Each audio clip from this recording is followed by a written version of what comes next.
Wacana Soeharto jadi pahlawan nasional, Golkar, kami tidak akan mundur sedikit pun.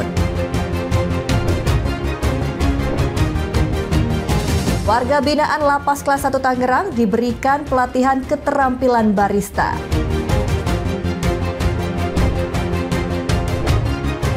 Tampilan segar dan awet muda kini semakin diminati masyarakat.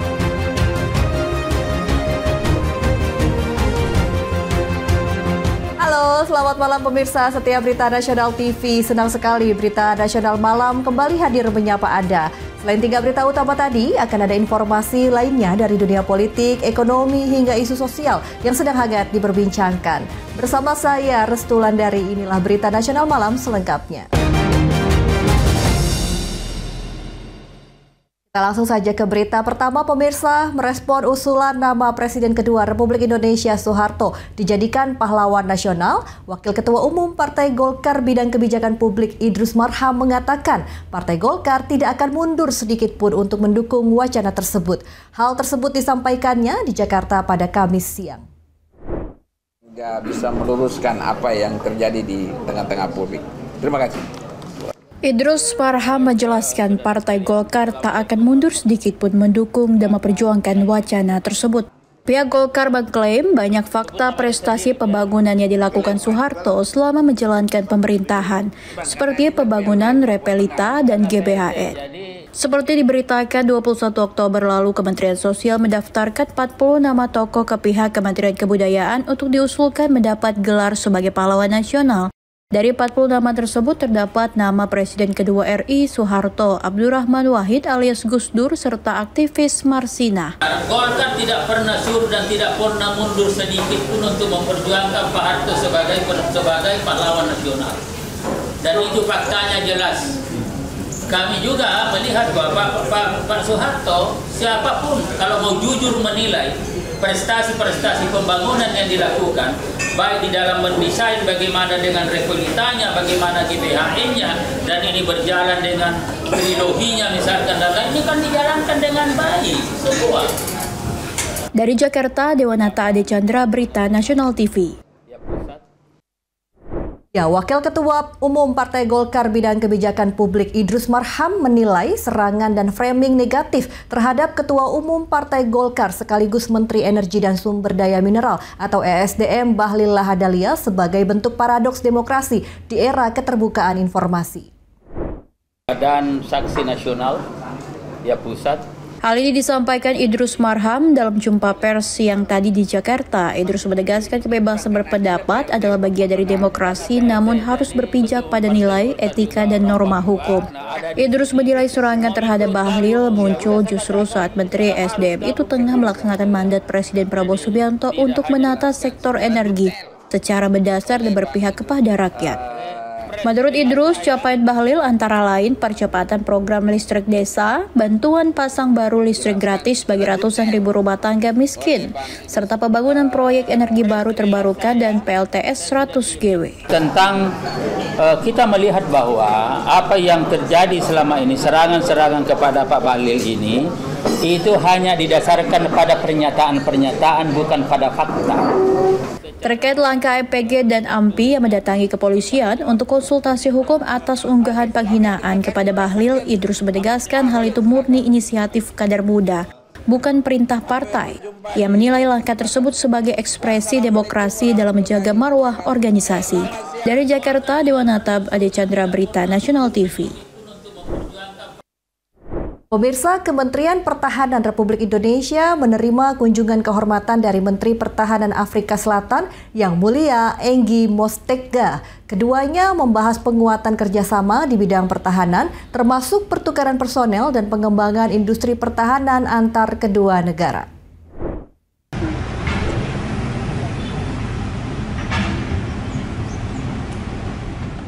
Kunjungan Menteri Pertahanan Afrika Selatan ke Kemhan RI merupakan bentuk komitmen untuk meningkatkan hubungan bilateral antara Indonesia dan Afrika Selatan dalam bidang pertahanan. Pertemuan tersebut disambut langsung oleh Menteri Pertahanan Republik Indonesia Syafri Syamsuddin. Kedua pihak membahas berbagai program kolaborasi mulai dari people-to-people contact hingga pengembangan kerjasama industri pertahanan. Syafri menegaskan kerjasama Indonesia dan Afrika Selatan akan berkembang dalam bidang peacekeeping termasuk upaya bersama untuk misi kedamaian Gaza. Syafri menyebut Afrika Selatan merupakan negara yang maju dalam pengembangan industri pertahanan dan Indonesia akan terus menjalin kolaborasi untuk pertukaran pengetahuan serta teknologi. 2023 kita lanjutkan lagi sampai dengan 2026. Nah, kita akan melanjutkan kerjasama ini dengan berbagai macam. Dari pertemuan ini, Kemhan RI berharap kerjasama pertahanan dengan Afrika Selatan dapat terus terjaga dan memberi manfaat bagi kedua negara. Dari Jakarta, Theo Fandi, Berita Nasional TV. Ya, ribuan warga dari berbagai daerah beramai-ramai menyaksikan Parade Karnaval Budaya dalam rangkaian acara Asia Afrika Festival atau AAF 2025 di kawasan Asia Afrika Bandung, Jawa Barat. Karnaval ini menampilkan berbagai keberagaman budaya antar negara anggota Konferensi Asia Afrika. Ribuan warga tumpah ruah memadati kawasan Jalan Asia Afrika sejak pagi untuk menyaksikan kemeriahan Asia Afrika Festival 2025. Festival tahunan yang menjadi ikon Kota Bandung kembali menghadirkan suasana semarak dengan parade budaya lintas negara. Kegiatan yang menjadi ikon Kota Bandung tersebut dibuka oleh Wakil Wali Kota Bandung, Erwin. Dalam karnaval ini menampilkan iring-iringan karnaval dari perwakilan negara-negara di kawasan Asia dan Afrika, serta berbagai kabupaten dan kota di Jawa Barat. Setiap peserta menampilkan kekayaan budaya melalui kostum musik dan tarian khas daerah maupun negara masing-masing yang memukau para penonton. Acara ini juga dihadiri sejumlah tamu kehormatan delegasi negara KAA, komunitas, serta organisasi. Asia Afrika Festival 2025 hadir kembali sebagai media bagi Pemkot untuk memperkuat jaringan diplomasi dunia serta merayakan keberagaman budaya. Selain itu, Wakil Wali Kota Bandung berharap Bandung dikenal karena sejarah dan kemampuan menjembatani diplomasi antar negara. Dibantu ada 16 delegasi ya, 16 delegasi hadir di sini menampilkan budaya masing-masing, didukung oleh budaya-budaya Indonesia juga ada di sini semua. Tentunya ini adalah Asia Afrika yang setiap tahun harusnya ada dan didukung juga oleh Kementerian Ekonomi Kreatif. Menurut warga yang turut menyaksikan event yang diadakan setiap tahun ini, selain untuk hiburan, warga bisa kembali mengenang sejarah Kota Bandung. Untuk tahun ini alhamdulillah berjalan lancar dan untuk tahun-tahun yang akan datang juga berjalan lancar. Saya sebagai warga Kota Bandung mengharapkan seperti itu. Selain karnaval, festival yang masuk dalam rangkai peringatan Konferensi Asia Afrika juga akan menampilkan dialog kebudayaan, pertunjukan seni, dan pameran. Dari Bandung, jurnalis Berita Nasional TV. Kita ke informasi lain pemirsa, sejumlah bangunan liar di Jalan Inspeksi Kanal Banjir Timur Pondokopi Durensawit, Jakarta Timur dibongkar petugas gabungan TNI Polri dan Satpol PP pada Rabu siang. Bangunan ini ditertibkan karena berdiri di atas saluran air. Penertiban dilakukan mengantisipasi terjadinya banjir memasuki musim penghujan.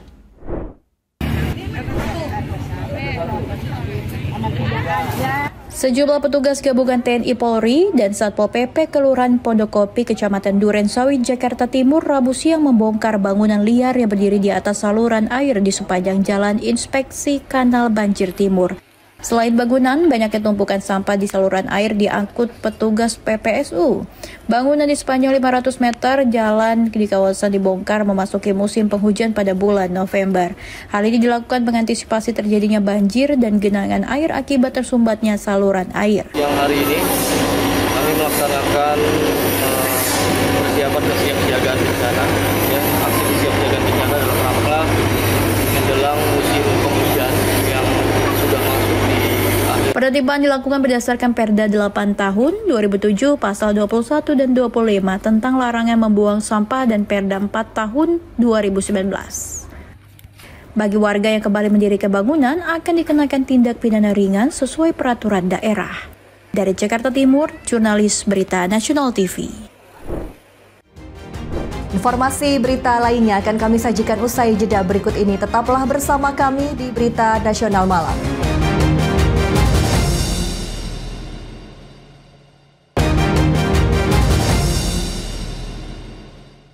Anda kembali bersama kami di Berita Nasional Malam. Pemirsa, Lembaga Pemasyarakatan Kelas 1 Tangerang bekerja sama dengan Dinas Ketenagakerjaan Kota Tangerang memberikan pelatihan keterampilan barista kepada belasan warga binaan. Namun hanya yang berasal dari Kota Tangerang. Langkah ini dilakukan untuk membekali warga binaan supaya mandiri usai jalani masa hukuman sehingga mampu berwirausaha serta membuka lapangan pekerjaan.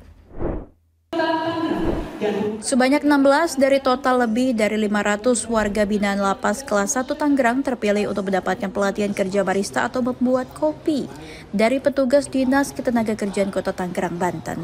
Pelatihan dilakukan di Gedung Olahraga Lapas Kelas 1 dan menjadi pilihan untuk diberikan kepada warga binaan karena dinilai mudah diterima dan dapat langsung digunakan selepas mereka jalani masa hukuman. Wali Kota Tangerang, Sahrudin, dan Kalapas Kelas 1 Tangerang, Beni Hidayat berkesempatan mencicipi kopi hasil racikan warga binaan selama pelatihan pada Selasa siang. Menurut Sahrudin, keterampilan barista dibutuhkan warga binaan sebagai bekal mereka kembali ke masyarakat sehingga dapat menjadi wira swasta dan membuka lapangan pekerjaan baru. Agar keluar dari lapas ini, mereka kembali ke masyarakat menjadi pengusaha ya. Ini salah satu program Kota Tangerang Gampang Kerja. Sementara Kalapas Kelas 1 Tangerang, Beni Hidayat mengatakan warga binaan yang dapat pelatihan telah melalui seleksi dan diutamakan adalah warga Kota Tangerang. Terus kemudian mereka yang memang mempunyai passion, keinginan untuk berubah, untuk memiliki usaha, membuka lapangan pekerjaan. Artinya keinginan sendiri itu. Selanjutnya, Dinas Ketenagakerjaan Kota Tangerang akan memberikan pelatihan kerja keterampilan kepada warga binaan seperti pelatihan kecerdasan artifisial dan juga pengkodingan hingga pelatihan konten kreator. Langkah tersebut dinilai penting sebagai bekal warga binaan selepas jalani masa hukuman di dalam lapas dan kembali di tengah masyarakat. Dari Tangerang, jurnalis Berita Nasional TV.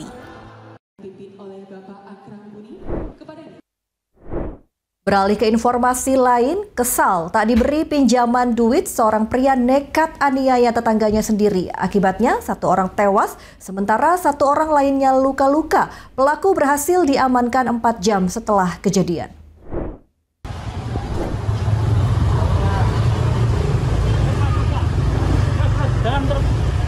Rahmania harus meregang nyawa di tangan pelaku Andi tetangganya sendiri. Tidak hanya Rahmania, Rina yang merupakan anak korban juga mendapatkan penanganan serius dari rumah sakit setelah menjadi sasaran penganiayaan tetangganya sendiri yang kesal tidak dipinjami duit. Tak butuh waktu lama, tim gabungan Busur Polsek Banjarmasin Selatan di backup Macan Resta dan Presbob Polda Kalsel berhasil mengamankan pelaku atas nama Andi alias Encek 5 jam setelah kejadian.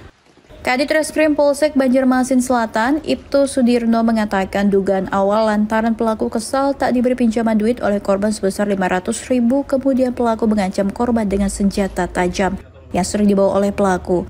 Diduga gelap mata, pelaku langsung menghujamkan pisau tersebut ke tubuh korban dan anak yang saat itu berada di lokasi.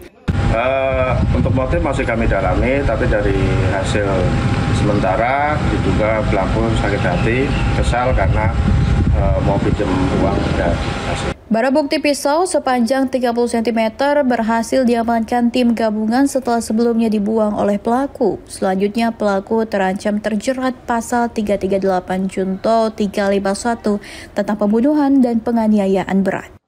Dari Kalimantan Selatan, jurnalis Berita Nasional TV.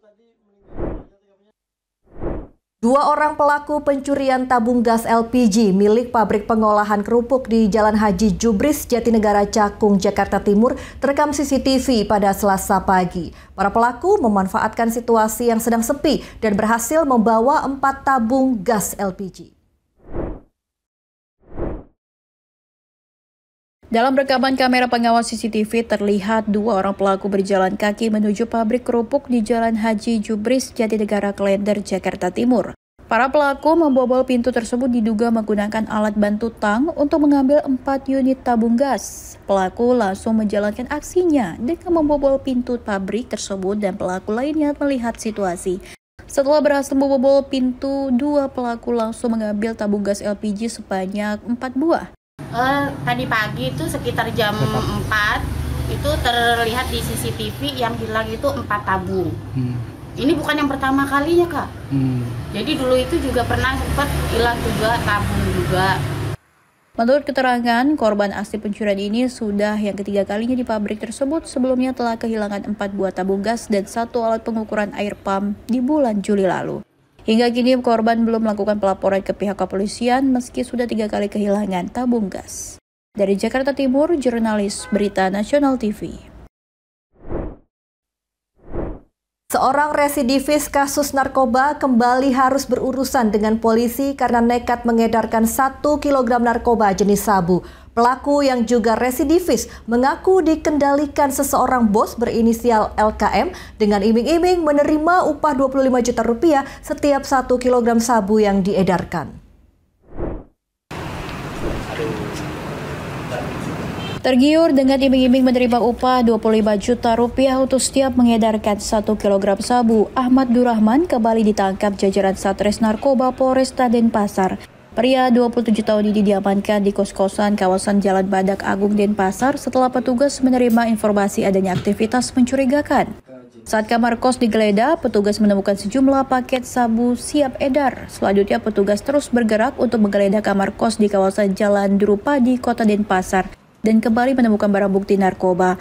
Secara keseluruhan, petugas menyita barang bukti narkoba jenis sabu seberat hampir 1 kg dalam beberapa kemasan besar dan 95 paket kecil serta 897 butir ekstasi. Sebelumnya tersangka sudah mengedarkan 1 kg sabu dan mendapat upah 25 juta rupiah. Namun saat akan mengedarkan paket kedua seberat 1 kg, aksi tersangka tercium aparat dan akhirnya berhasil ditangkap. Narkotika jenis sabu dan ekstasi dari seseorang yang biasa dipanggil bos dan LKM lidik, meski masih tahap penyelidik, dengan mengambil alamat lalu menunggu perintah dari bos LKM untuk dipecat. Tersangka dan barang bukti kini diamankan di Mapolresta Denpasar. Penyidik masih melakukan pengembangan dengan melakukan pemeriksaan keterangan dan mengejar bos selaku pemasok barang. Tersangka dijerat pasal 112 ayat 2 Undang-Undang RI nomor 35 tahun 2009 tentang peredaran gelap narkotika dengan ancaman pidana penjara seumur hidup dan denda hingga 8 miliar rupiah. Dari Bali, jurnalis Berita Nasional TV. Ya, pemirsa, Polrestabes Medan menangkap anggota sindikat yang diduga jaringan narkoba Malaysia. Tersangka yang dikenal licin dan sulit ditangkap ini diamankan petugas di Kabupaten Asahan, Sumatera Utara pada Kamis malam. Dari tangan tersangka inisial MD, petugas berhasil menyita barang bukti sabu seberat 8 kg yang dikemas dalam 8 bungkus plastik warna hitam. Tersangka yang sudah menekuni bisnis haramnya selama 12 tahun mengaku mendapat imbalan sebesar 15 juta rupiah per kilonya dari orang yang memerintahkannya. Kasat Narkoba Polrestabes Medan Kompol Rafli Yusuf Nugraha mengatakan penangkapan tersangka yang dikenal licin dan sulit ditangkap setelah petugas mendapat informasi masyarakat yang menyebutkan adanya pengiriman narkoba dalam jumlah besar. Tersangka diketahui merupakan residivis dan pernah dihukum dalam kasus yang sama. MD. Adapun yang sudah kami lakukan adalah mengamankan barang bukti sebanyak 8.000 gram atau 8 kilo, di mana residivis ini cukup licin, rekan-rekan media. Bapak Kapolres memantau terus melalui tim IT kami.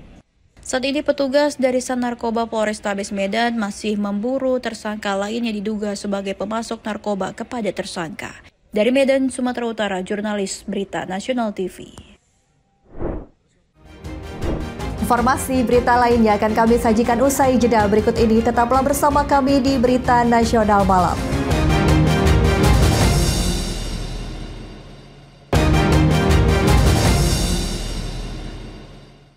Terima kasih Anda masih bersama kami di Berita Nasional Malam. Pemirsa, standar kecantikan di Indonesia sering diasosiasikan dengan kulit yang cerah, sehat, dan wajah yang ramping. Kulit cerah dan putih masih menjadi tolak ukur kecantikan yang paling banyak diidamkan. Banyak pasien yang mengunjungi klinik dengan harapan memiliki kulit putih yang lebih bercahaya dan seringkali terpengaruh oleh tren yang muncul.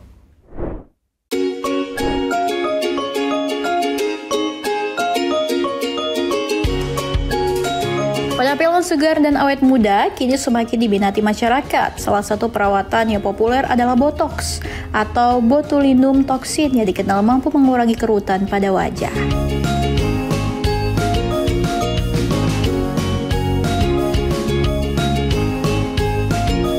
Tidak hanya untuk tujuan estetika, botox ternyata juga memiliki manfaat medis, mulai dari mengurangi migrain kronis, keringat berlebih, hingga membantu pasien dengan gangguan otot tertentu. Jadi botox itu adalah suatu obat yang fungsinya itu adalah untuk membuat rileks otot-otot kita. Jadi kadang kerutan itu bisa timbul kalau kita terlalu banyak berekspresi. Contohnya mengangkat alis, mengernyitkan dahi, berpikir, tertawa, itu kan pasti ada otot-otot wajah yang berkontraksi. Kalau dia terus-menerus berkontraksi atau beraktivitas lama-kelamaan, nanti kerutannya akan semakin dalam. Nah, si botox itu fungsinya untuk membuat agar si otot tersebut jadi lebih rileks.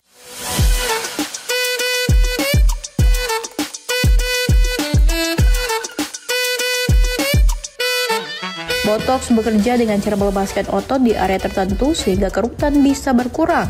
Kalau untuk medis, biasanya digunakan untuk pasien yang punya masalah otot kaku atau spasme. Meski prosedurnya relatif singkat dan hasilnya terlihat cepat, botox tetap memiliki resiko. Karena itu penting dilakukan oleh tenaga medis berpengalaman. Aman, jadi penggunaan botox itu sebenarnya sudah diakui oleh FDA, jadi dia sudah mendapat FDA approve. Hanya memang kita harus melakukan botox itu sesuai dengan indikasi.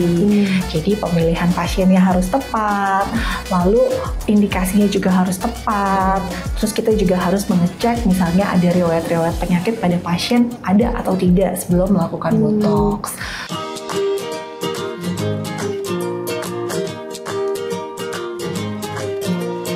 Tren botox yang semakin digemari menunjukkan meningkatnya kesadaran masyarakat akan perawatan diri. Namun, bijak dalam memilih layanan tetap menjadi kunci. Terpercaya agar hasilnya tidak hanya indah, tapi juga aman. Dari Jakarta, Ria Saudis, Ilban Taufik, Berita Nasional TV.